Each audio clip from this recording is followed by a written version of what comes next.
ezi enyi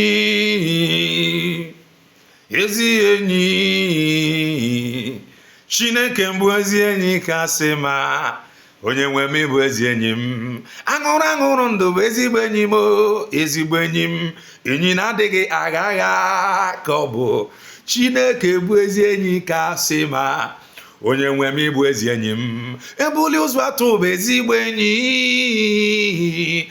na-adịghị agha agha ka ọ bụ Chineke bụ ezi enyi kasị ma onye nwe m bụ ezi enyi m hụnahụ na ihe nji akpọ ya dị ike n'agha hụnahụ na ihe m ji akpọ ya dị ike n'agha hụnahụ na ihe mmadụ apụghị mere m ka ọ na-emere m ọ dị mma na-eme mma papa nara ekele ihe mmadụ apụghị mere m ka ọ na-emere m ebulite ụzọ atụba papa nara ekele ihe mmadụ apụghị mere m ka ọ na-emere m onye mbụ n'obi m papa nere ekene Shekinah glory na you reign forever Shekinah glory onye we m reign forever ọ bụ gị bụ aka kugburu agbara kugbu arụsị aka ịma foto na onye dị ka gị ọ bụghị otu igbu dibịa n'ihu arụsị ya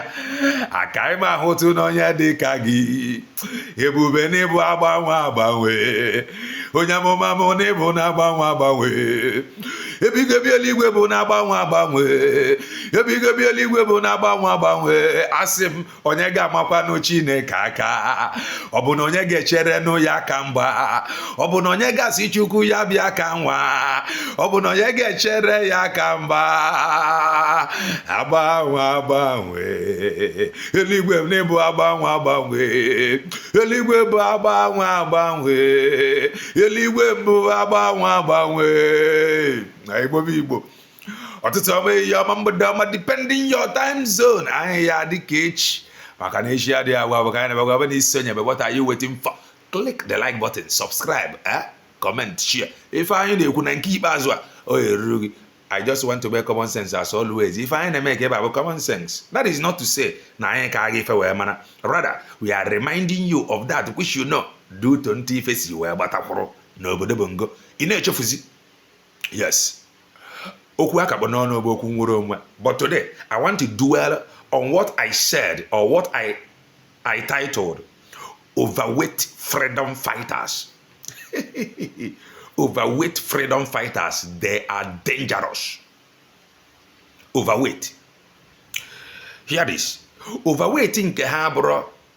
Na ha dị overweight like carrying your own burden, or na ha dị overweight to see you succeed, or na ha dị overweight to see you being freed from obodo bongoro. No, their own overweight is being driven. Ọ dị ka ihe na-ebili oyibo na nke ikpeazụ adị to God ndị 70 ike ya sị na this boy ihe ọ gụrụ akwụkwọ agụọkwa mma agụdị m school school agụdị m. So their own overweight is driven from envy and jealousy. Ha dị overweight with envy, jealousy, greed, oke ọchịchọ, stagnation. Ịghọtago ekworo ife niile abụ ihe mere ha wee dị overweight. Ya ka nji wee sị na ha bụ overweight freedom fighters. Ya wetara hafụ hala onye ọbụla dị less weight. That is onye nwere his own burden from onye butere his own burden from eze Chitoke Abịama. Onye butere his own burden, onye bu his own burden out of pity. That is olega anya o mere gị ebere, because if you follow Bible of man, Christ have never healed anybody without first of all having pity, having mercy upon that person. So mgbe ọbụla hafụrụ onye nwere that kind of Christ-like lifestyle, ha ebido gbabịa war with that load and the overweight envy, jealousy, ekworo, anyaụfụ, oke ọchịchọ, ihe niile adị ha n'ime abụrụ overweight, bụrụ burden ha bụ. Ha gbaba onye ahụ bụ otite mmanụ from afọ nne ya wee pụta mgba. Mana n'ime ihe niile onye ahụ bụ overweight Christ-like But before Christ perform any miracle, he must have pity. He must have compassion before healing. Hafo ha no onye obula bu odindu aha etekwele. Onye obula bu odindu aha, onye obula na ebi odindu aha fa baba ya wo. And they ha notice the odindu aha. N'ime ndụ nwanne anyị bụ Mazi Ekpa Njọkụ, they not noticed it. You got to go now. Yeah, immediately the introduction, all hell was let loose. Those overweight freedom fighters recruit to their own overweight people, driven from envy and jealousy about their war. Man, before then, there was an introduction that superseded their envy and jealousy. You got to go.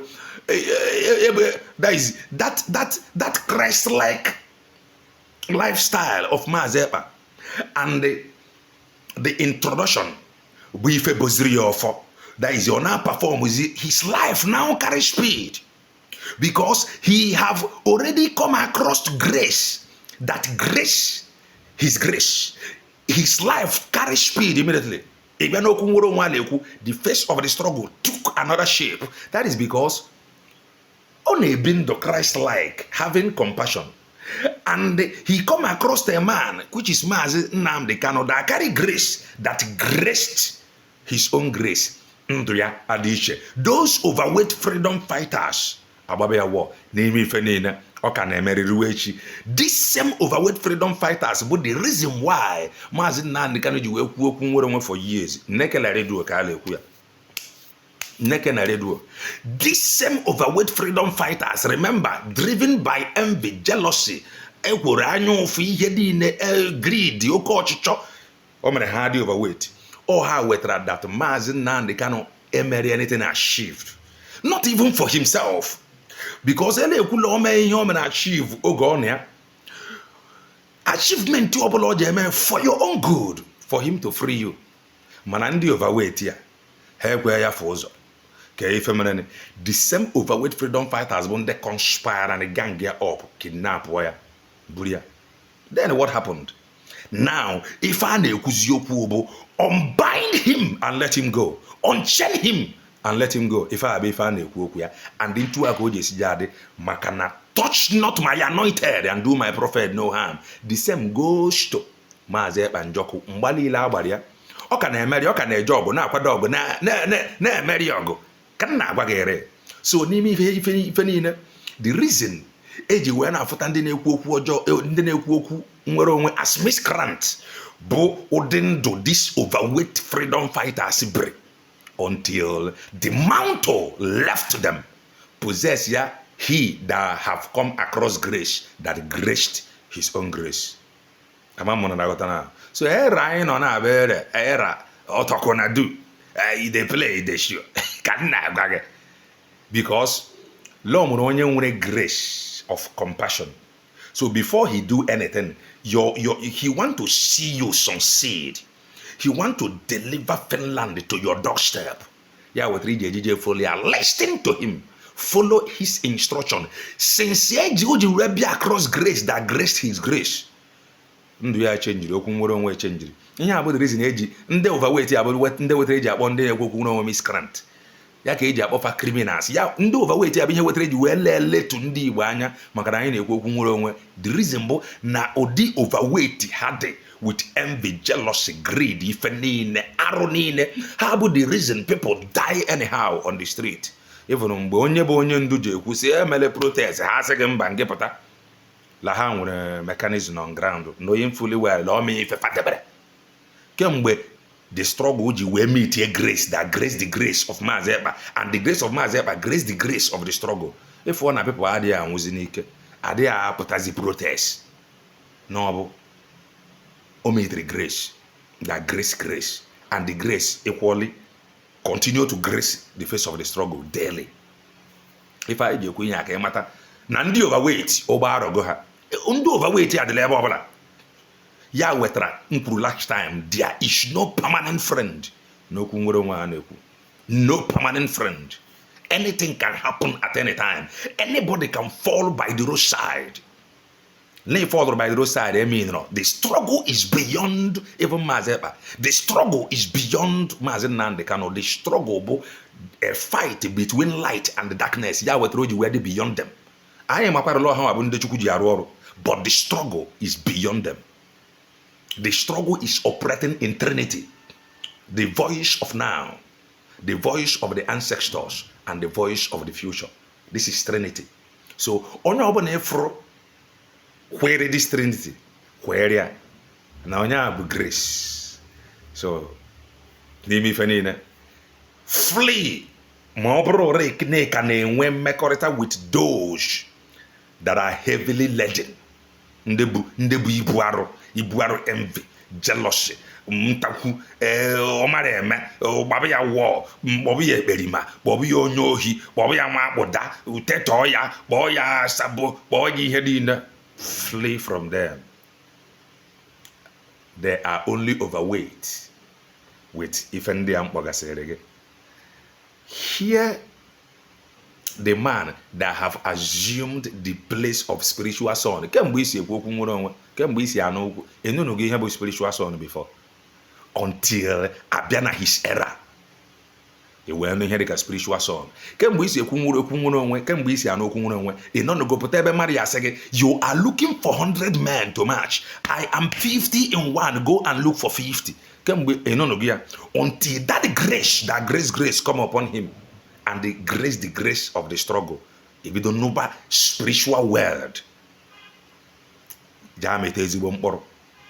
I flee from overweight freedom fighters and follow onyebu overweight of mercy and compassion that want to see you succeed. And from the news that la fuera kaja abagoku ka ọ na-agbago ka cost of living na-agbago. Ịghọtago? Ọ bụ ihe a ka ọ ji abịa ole eme mmadụ asị gị eje create ị ga another state na already first state. Ala ekwula Flora Shaw kwa ihe a na-akpụ ya. Flora Shaw la ka enyi ya nwoke ni. Mongo Park yo ka edi enyi ya nwe Flora Shaw ndị nke aka wetara obodo Bongo. Ala ekwula ha bịara n'obodo kerike obodo kewa anyị ndị nke ala achọzi ikewere anyị obodo. Onye Anambra from na ebuzi onye ọlụ. Just I recreate national anthem. That is how confused obodo dị. Ada recreate national anthem. Ebi afụzi ebe ala agụ ya, ala atakwu nwa okwu sịrị ala agụ ya. La anya anyị na-aba ala ekwu okwu ego ole a senator na-eri n'ọnwa. Whereby minimum wage ekweghị ihe ọkwụ. Only a man that carry grace and the burden and the weight of your suffering will free you. And that man, Mazi, the only spiritual son, the only voice from the east, the president of the promises. Hear him, follow his instruction, flee from overweight freedom fighters.